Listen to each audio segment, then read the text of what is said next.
This is the Engines of Our Ingenuity, made possible by the Friends of KUHF Houston.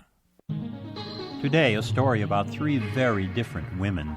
The University of Houston's College of Engineering presents this series about the machines that make our civilization run and the people whose ingenuity created them. America reached the latter 19th century with no professional women architects.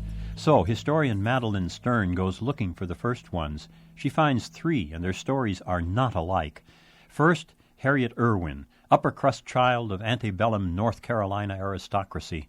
After the Civil War, the South needed new construction, and Irwin, now having borne 9 children, felt she understood the problems of home design. She studied architecture on her own, then obtained a patent for a new kind of house, 2 stories high with a hexagonal floor plan. A couple of those old houses were built, and one is still there in Charlotte. Irwin did a few more designs, then she switched to writing as a creative outlet. While Harriet Irwin's architecture was wed to her role as a homemaker, Louise Bethune's was not. Born a Yankee in 1856, Bethune was also home-educated. At 20, she found work in an architectural office, and she forged her own apprenticeship. At 25, she married another architect, and the two went into business. For Bethune, architecture was a business that women should enter on equal footing. Equal pay for equal service, she insisted. She wanted nothing to do with designing houses. That was just a way to be drawn into family squabbles and haggles over fees. House plans were something you ordered from any of a growing number of catalogs. Bethune worked all her life as a professional architect. She designed hotels, schools, offices.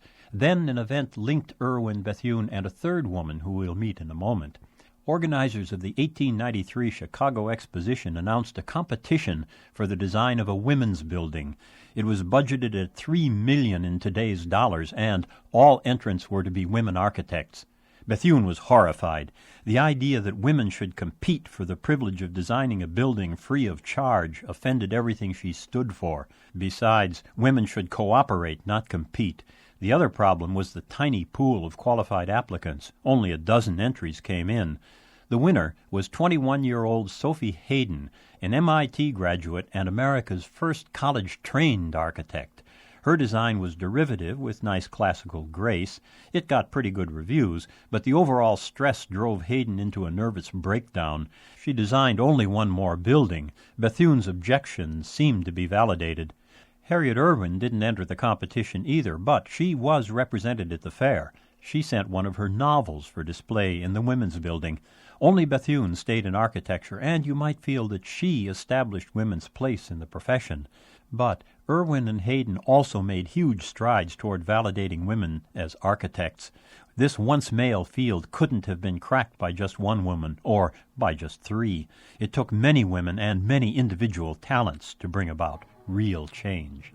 I'm John Lienhard at the University of Houston, where we're interested in the way inventive minds work.